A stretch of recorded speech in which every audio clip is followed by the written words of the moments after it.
هقول لك على 3 حاجات مخلينك مش عارف تنجح. هم اسمهم 3 كيلرز. لو انت بتدور على النجاح وماشي في طريق النجاح واخد قرار انك انت تنجح وبتعمل حاجه من ال3 حاجات دول، فانت مش هتنجح. اول حاجه هي المقارنه.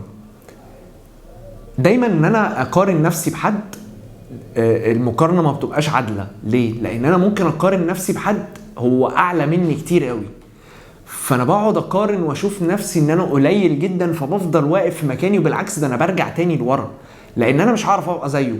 او اقارن نفسي بحد اضعف مني في الامكانيات كتير قوي، وابدا احس ان انا الجامد اللي مفيش زيي، اللي يعني الدنيا زي الفل، وبفضل برضو اقارن نفسي بيه وافضل اعطل واوقف نفسي.